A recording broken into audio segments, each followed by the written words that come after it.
والمحصنات من النساء إلا ما ملكت أيمانكم كتاب الله عليكم وأحل لكم ما وراء ذلكم أن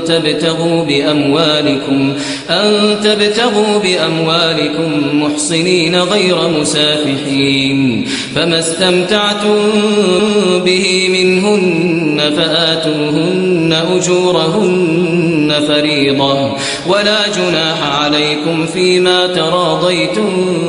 به من بعد الفريضة إن الله كان عليما حكيما ومن لم يستطع منكم طولا أن ينكح المحصنات المؤمنات فمما ملكت أيمانكم من فتياتكم المؤمنات والله أعلم بإيمانكم بعضكم من بعض فانكحوهن بإذن أهلهن وآتوهن أجورهن بالمعروف محصنات غير مسافحات ولا متخذات أخدان فإذا أحصن فإن أتين بفاحشة فعليهن نصف ما على المحصنات من العذاب ذلك لمن خشي العنة منكم وأن تصبروا خير لكم والله غفور رحيم يريد الله ليبين لكم ويهديكم سنن الذين من قبلكم ويتوب عليكم والله عليم حكيم والله يريد أن يتوب عليكم ويريد الذين يتبعون الشهوات أن تميلوا ميلا عظيما يريد الله أن يخفف عنكم وخلق الإنسان ضعيفا يا أيها الذين آمنوا لا تأكلوا أموالكم بينكم بالباطل إلا أن تكون تجارة عن تراض منكم ولا تقتلوا أنفسكم إن الله كان بكم رحيما ومن يفعل ذلك عدوانا وظلما فسوف نصليه نارا وكان ذلك على الله يسيرا إن تجتنبوا كبائر ما تنهون عنه نكفر عنكم سيئاتكم وندخلكم مدخلا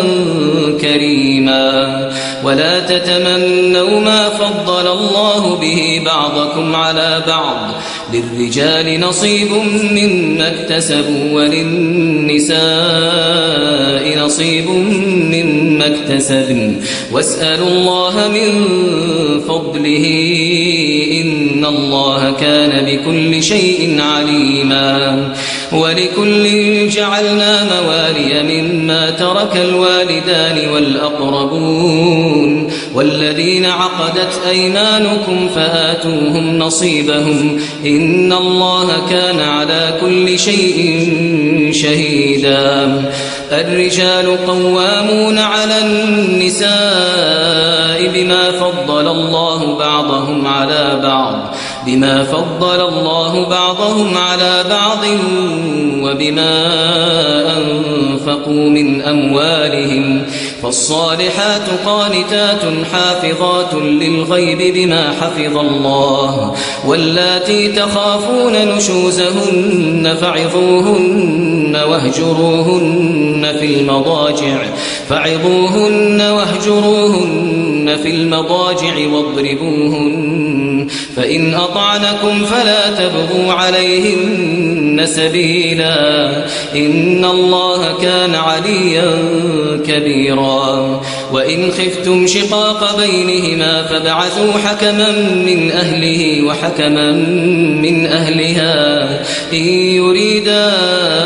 إصلاحا يوفق الله بينهما إن الله كان عليما خبيرا واعبدوا الله ولا تشركوا به شيئا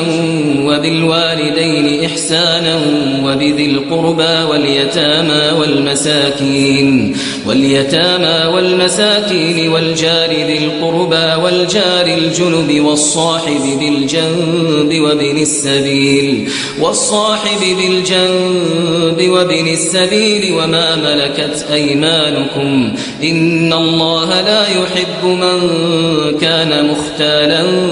فخورا الذين يبخلون ويأمرون الناس بالبخل ويكتمون ما آتاهم الله من فضله وأعتدنا للكافرين عذابا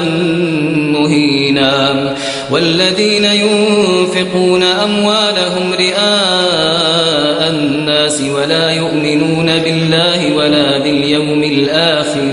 ومن يكن الشيطان له قرينا فساء قرينا وماذا عليهم لو آمنوا بالله واليوم الآخر وأنفقوا مما رزقهم الله وكان الله بهم عليما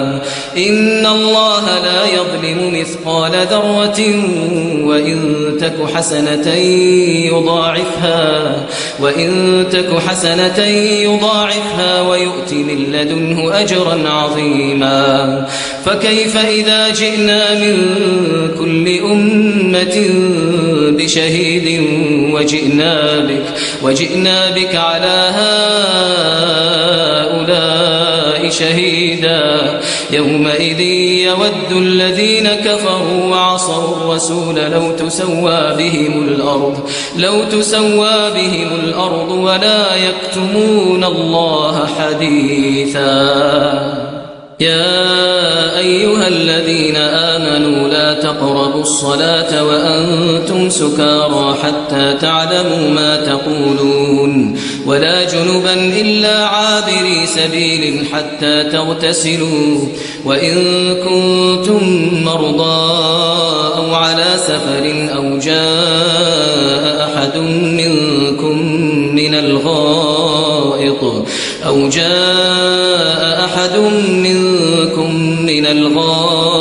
أو لامستم النساء فلم تجدوا ماء فتيمموا صعيدا طيبا فامسحوا بوجوهكم وأيديكم إن الله كان عفوا غفورا ألم تر إلى الذين أوتوا نصيبا من الكتاب يشترون الضلالة ويريدون أن تضلوا السبيل والله أعلم بأعدائكم وكفى بالله وليا وكفى بالله نصيرا من الذين هادوا يحرفون الكلم عن مواضعه ويقولون سمعنا وعصينا واسمع غير مسمع وراعنا ليا بألسنتهم وطعنا في الدين ولو أنهم قالوا سمعنا وأطعنا واسمع وانظرنا لكان خيرا لهم وأقوم ولكن لعنهم الله بكفرهم فلا يؤمنون إلا قليلا يا أيها الذين أوتوا الكتاب آمنوا بما نزلنا مصدقا لما معكم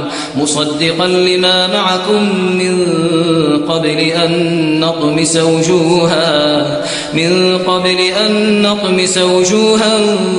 فنردها على أدبارها أو نلعنهم كما لعنا أصحاب السبت وكان أمر الله مفعولا إن الله لا يغفر أن يشرك به ويغفر ما دون ذلك لمن يشاء ومن يشرك بالله فقد افترى إثما عظيما ألم تر إلى الذين يزكون أنفسهم بل الله يزكي من يشاء ولا يظلمون فتيلا انظر كيف يفترون على الله الكذب وكفى به إثما مبينا ألم تر إلى الذين أوتوا نصيبا من الكتاب يؤمنون بالجبت والطاغوت ويقولون للذين كفروا هؤلاء أهدى من الذين آمنوا سبيلا أولئك الذين لعنهم الله ومن يلعن الله فلن تجد له نصيرا أم لهم نصيب من الملك فإذا لا يؤتون الناس نقيرا أم يحسدون الناس على ما آتاهم الله من فضله فقد آتينا آل إبراهيم الكتاب والحكمة وآتيناهم ملكا عظيما فمنهم من آمن به ومنهم من صد عنه وكفى بجهنم سعيرا إن الذين كفروا بآياتنا سوف نصليهم نارا كلما نضجت جلودهم بدلناهم جلودا غيرها ليذوقوا العذاب إن الله كان عزيزا حكيما والذين آمنوا وعملوا الصالحات سندخلهم جنات تجري من تحتها الأنهار خالدين فيها أبدا لهم فيها أزواج مطهرة وندخلهم ظلا ظليلا إن الله يأمركم أن تؤدوا الأمانات إلى أهلها وإذا حكمتم بين الناس أن تحكموا بالعدل إن الله نعم يعظكم به إن الله كان سميعا بصيرا يا أيها الذين آمنوا أطيعوا الله وأطيعوا الرسول وأولي الأمر منكم فإن تنازعتم في شيء فردوه إلى الله والرسول إن كنتم تؤمنون بالله واليوم الآخر ذلك خير وأحسن تأويلا ألم تر إلى الذين يزعمون أنهم آمنوا بما أنزل إليك وما أنزل من قبلك يريدون أن يتحاكموا إلى الطاغوت وقد أمروا أن يكفروا به ويريد الشيطان أن يضلهم ضلالا بعيدا وإذا قيل لهم تعالوا إلى ما أنزل الله وإلى الرسول رأيت المنافقين يصدون عنك صدودا فكيف إذا أصابتهم مصيبة بما قدمت أيديهم ثم جاءوك يحلفون بالله إن أردنا إلا إحسانا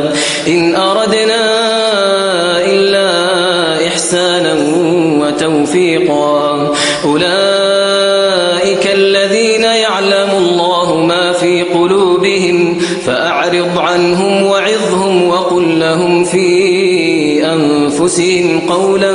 بليغا وما أرسلنا من رسول إلا ليطاع بإذن الله ولو أنهم إذ ظلموا أنفسهم جاءوك فاستغفروا الله واستغفر لهم الرسول لوجدوا الله توابا رحيما فلا وربك لا يؤمنون حتى يحكموك فيما شجر بينهم ثم لا يجدوا في أنفسهم حرجا مما قضيت ويسلموا تسليما. ولو أنا كتبنا عليهم أن اقتلوا أنفسكم أو اخرجوا من دياركم ما فعلوه إلا قليل منهم، ولو أنهم فعلوا ما يوعظون به لكان خيرا لهم وأشد تثبيتا، وإذا لآتيناهم من لدنا أجرا عظيما ولهديناهم صراطا مستقيما. ومن يطع الله والرسول فأولئك مع الذين أنعم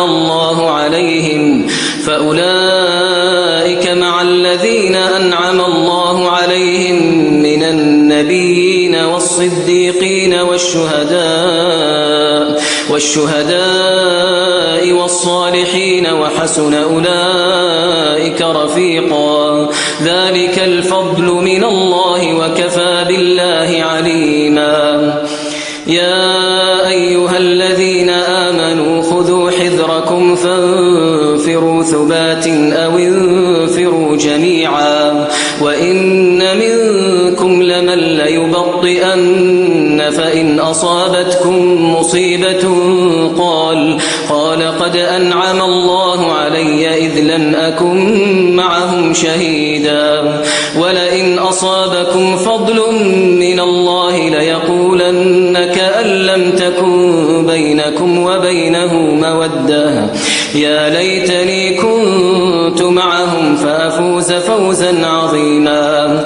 فليقاتل في سبيل الله الذين يشرون الحياة الدنيا بالآخرة، ومن يقاتل في سبيل الله فيقتل أو يغلب فسوف نؤتيه أجرا عظيما. وما لكم لا تقاتلون في سبيل الله والمستضعفين من الرجال والنساء والولدان الذين يقولون ربنا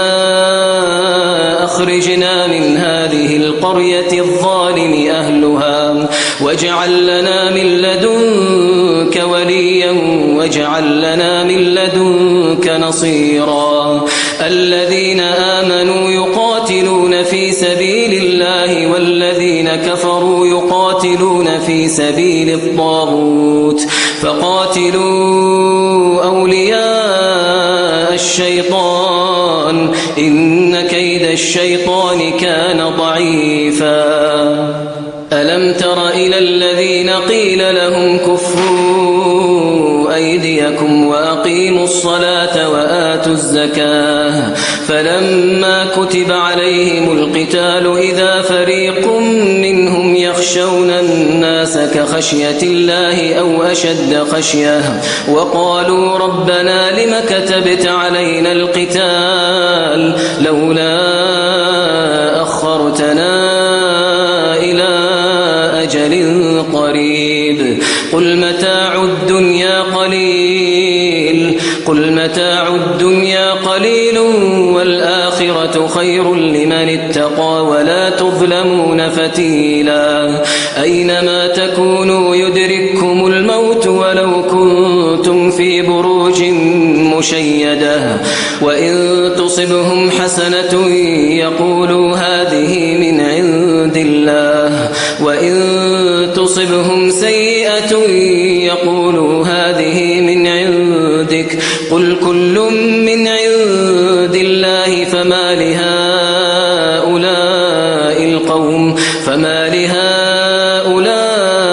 القوم لا يكادون يفقهون حديثا. ما أصابك من حسنة فمن الله وما أصابك من سيئة فمن نفسك وأرسلناك للناس رسولا وكفى بالله شهيدا. من يطع الرسول فقد أطاع الله ومن تولى فما أرسلناك عليهم حفيظا ويقولون طاعة فإذا برزوا من عندك بيت طائفة منهم غير الذي تقول والله يكتب ما يبيتون فأعرض عنهم وتوكل على الله وكفى بالله وكيلا أفلا يتدبرون القرآن ولو كان من عند غير الله لوجدوا فيه اختلافا كثيرا وإذا جاءهم أمر من الأمن أو الخوف أذاعوا به ولو ردوه إلى الرسول وإلى أولي الأمر منهم لعلمه الذين يستنبطونه منهم ولولا فضل الله عليكم ورحمته لاتبعتم الشيطان إلا قليلا فقاتل في سبيل الله لا تكلف إلا نفسك وحرض المؤمنين عسى الله أن يكف بأس الذين كفروا والله أشد بأسا وأشد تنكيلا من يشفع شفاعة حسنة يكن له نصيب منها ومن يشفع شفاعة سيئة يكن له كفل منها وكان الله على كل شيء مقيتا وإذا حييتم بتحية فحيوا بأحسن منها أو ردوها إن الله كان على كل شيء حسيبا الله لا إله إلا هو ليجمعنكم إلى يوم القيامة لا ريب فيه ومن أصدق من الله حديثا فما لكم في المنافقين فئتين والله أركسهم بما كسبوا أتريدون أن تهدوا من أضل الله ومن يضلل الله فلن تجد له سبيلا ودوا لو تكفرون كما كفروا فتكونون سواء فلا تتخذوا منهم أولياء حتى يهاجروا في سبيل الله فإن تولوا فخذوهم واقتلوهم حيث وجدتموهم ولا تتخذوا منهم وليا ولا نصيرا إلا الذين يصلون إلى قوم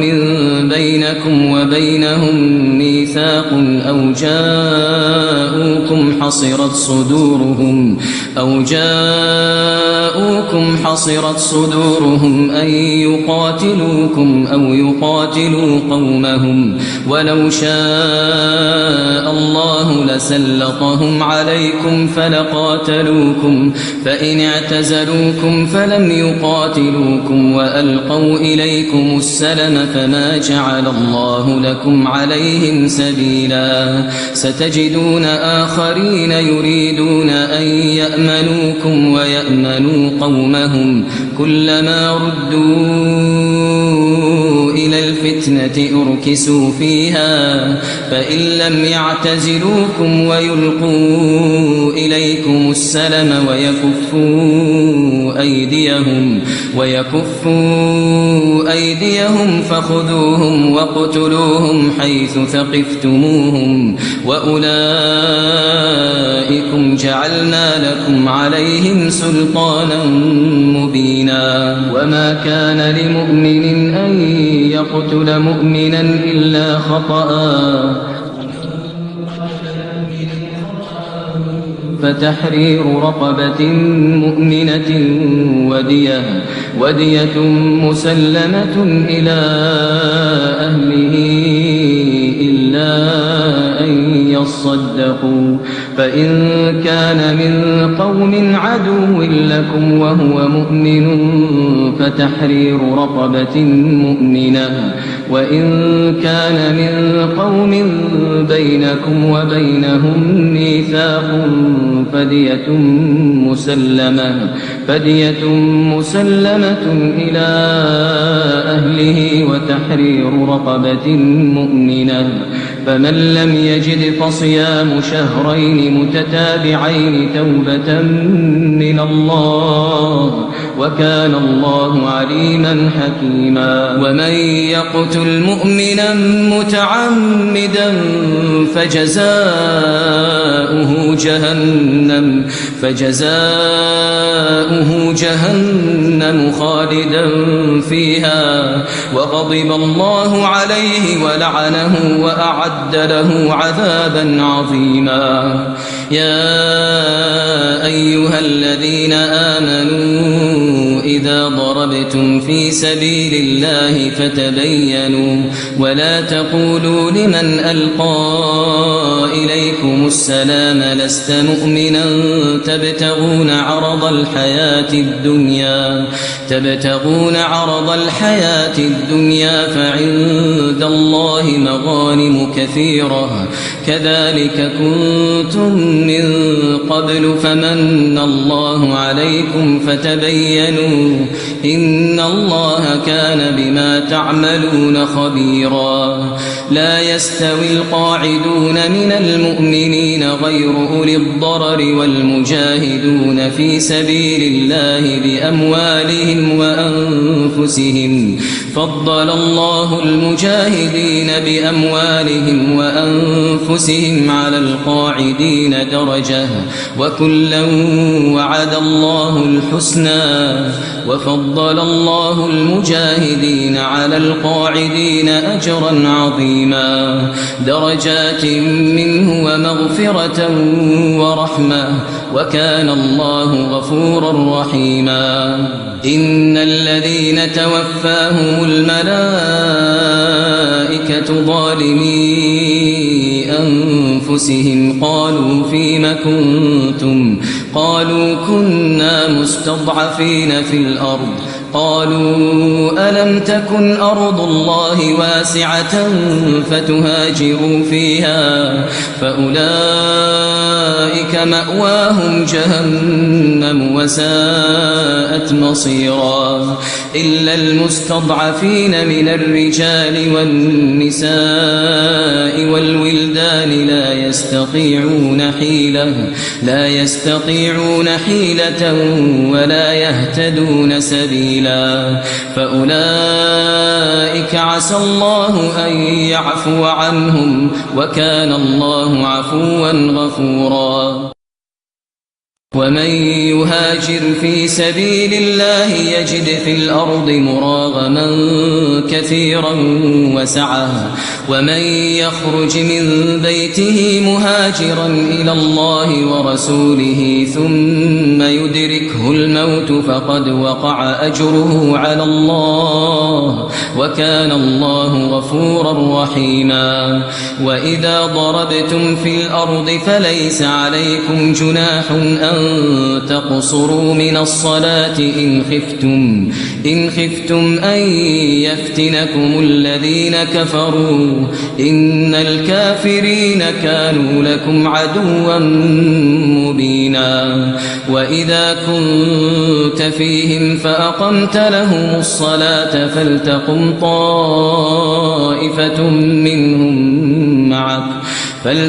طائفة منهم معك وليأخذوا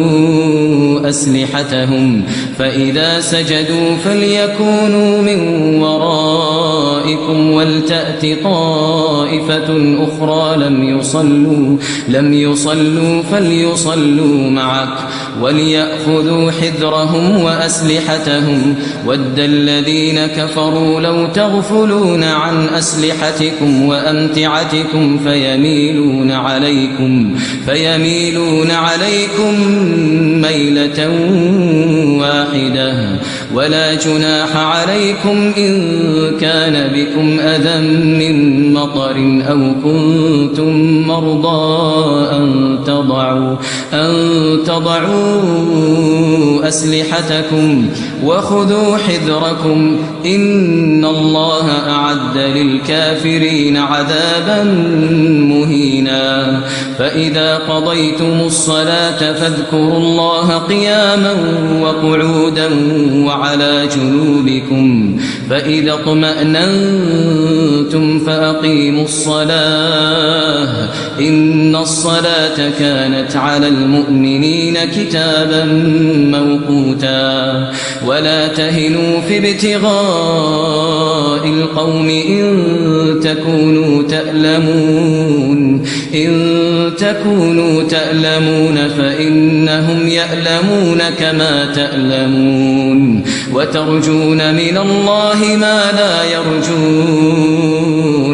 وترجون من الله ما لا يرجون وكان الله عليما حكيما إنا أنزلنا إليك الكتاب بالحق لتحكم بين الناس بما أراك الله ولا تكن للخائنين خصيما واستغفر الله إن الله كان غفورا رحيما ولا تجادل عن الذين يختانون أنفسهم إن الله لا يحب من كان خوانا أثيما يستخفون من الناس ولا يستخفون من الله وهو معهم إذ يبيتون ما لا يرضى من القول وكان الله بما يعملون محيطا ها أنتم هؤلاء جادلتم عنهم في الحياة الدنيا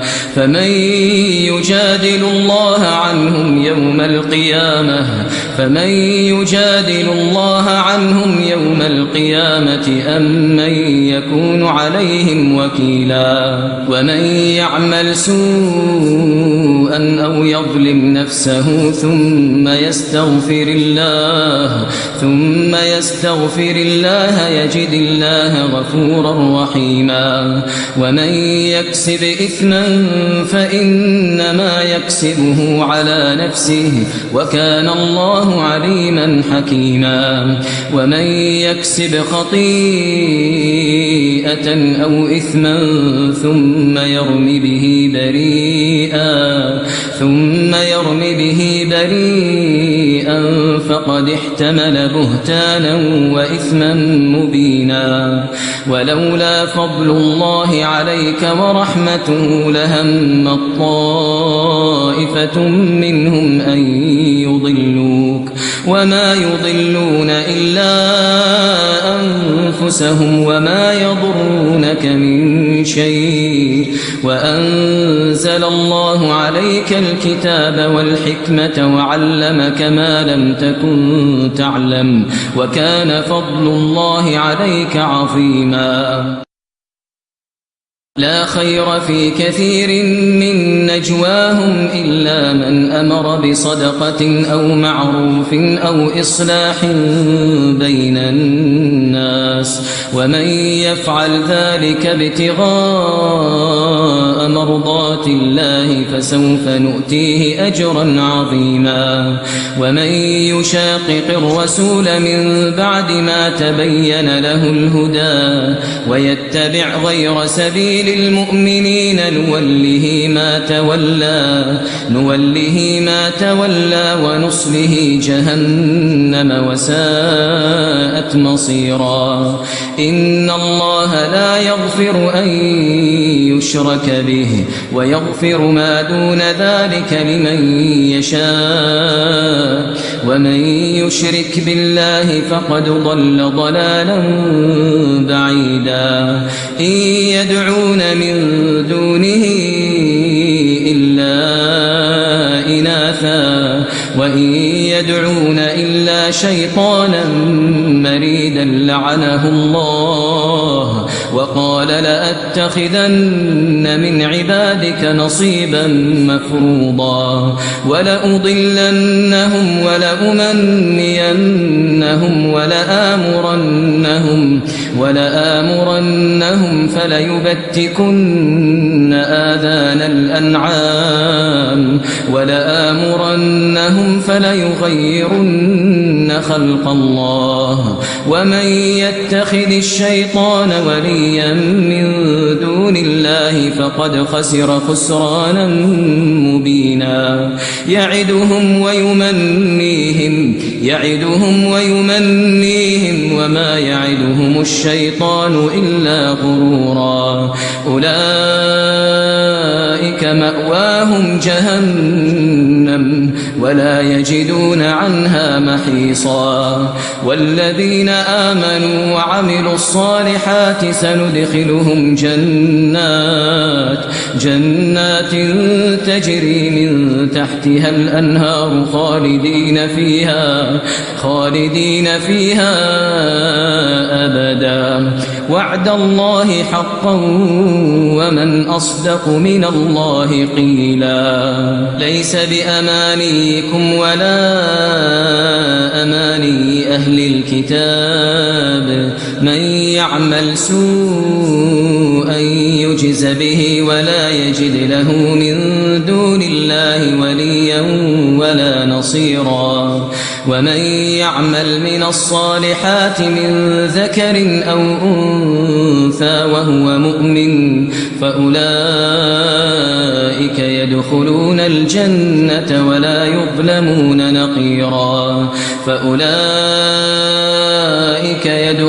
الجنة ولا يظلمون نقيرا ومن أحسن دينا ممن أسلم وجهه لله وهو محسن واتبع ملة إبراهيم حنيفا واتخذ الله إبراهيم خليلا ولله ما في السماوات وما في الأرض وكان الله بكل شيء محيطا ويستفتونك في النساء قل الله يفتيكم فيهن وما يتلى عليكم في الكتاب في يتامى النساء اللاتي لا تؤتونهن ما كتب لهن وترغبون أن تنكحوهن والمستضعفين من الولدان وأن تقوموا لليتامى بالقسط وما تفعلوا من خير فإن الله كان به عليما وإن امرأة خافت من بعلها نشوزا أو إعراضا فلا جناح عليهما أن يصلحا بينهما صلحا والصلح خير وأحضرت الأنفس الشح وإن تحسنوا وتتقوا فإن الله كان بما تعملون خبيرا ولن تستطيعوا أن تعدلوا بين النساء ولو حرصتم فلا تميلوا كل الميل فتذروها كالمعلقة وإن تصلحوا وتتقوا فإن الله كان غفورا رحيما وإن يتفرقا يغن الله كلا من سعته وكان الله واسعا حكيما ولله ما في السماوات وما في الأرض ولقد وصينا الذين أوتوا الكتاب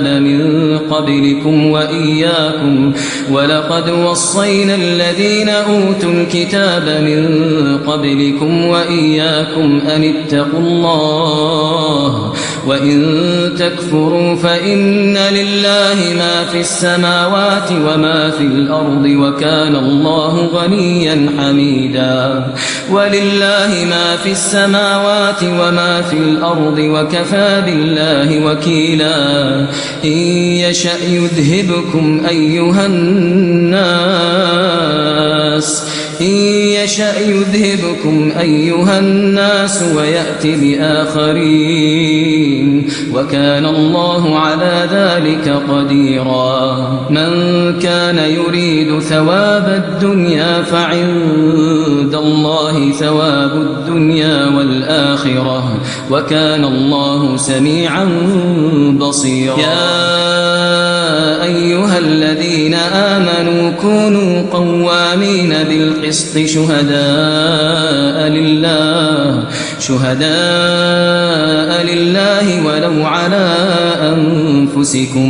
ولو على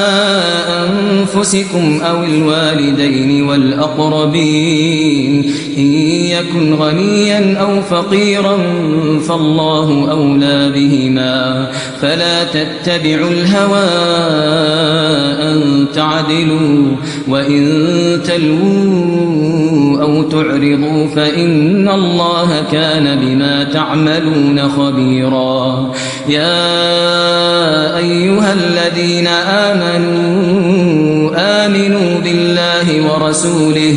آمنوا بالله ورسوله والكتاب الذي نزل على رسوله والكتاب الذي أنزل من قبل ومن يكفر بالله وملائكته وكتبه ورسله واليوم الآخر فقد ضل ضلالا بعيدا إن الذين آمنوا ثم كفروا ثم آمنوا ثم كفروا ثم ازدادوا كفرا لم يكن الله ليغفر لهم ولا ليهديهم سبيلا بشر المنافقين بأن لهم عذابا أليما الذين يتخذون الكافرين أولياء من دون المؤمنين أيبتغون عندهم العزة فإن العزة لله جميعا وقد نزل عليكم في الكتاب أن إذا سمعتم آيات الله يكفر بها ويستهزأ بها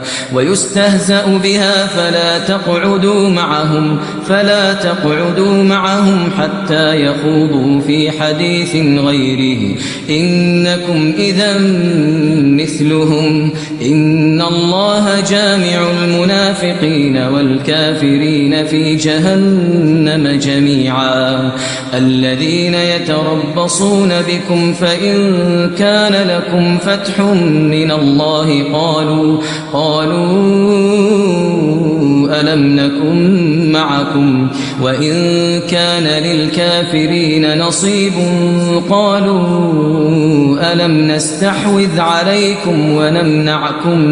من المؤمنين فالله يحكم بينكم يوم القيامة ولن يجعل الله للكافرين على المؤمنين سبيلا إن المنافقين يخادعون الله وهو خادعهم وإذا قاموا إلى الصلاة قاموا كسالى يراءون الناس ولا يذكرون الله إلا قليلا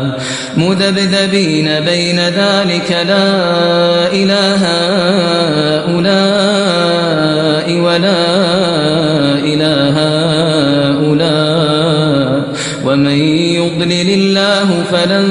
تجد له سبيلا يا أيها الذين آمنوا لا تتخذوا الكافرين أولياء من دون المؤمنين أتريدون أن تجعلوا لله عليكم سلطانا مبينا إن المنافقين في الدرك الأسفل من النار ولن تجد لهم نصيرا إن المنافقين في الدرك الأسفل من النار ولن تجد لهم نصيرا إلا الذين تابوا وأصلحوا واعتصموا بالله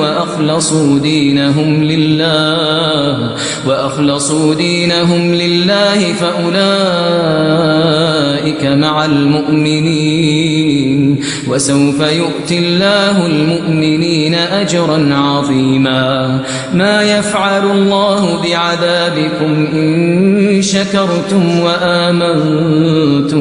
وكان الله شاكرا عليما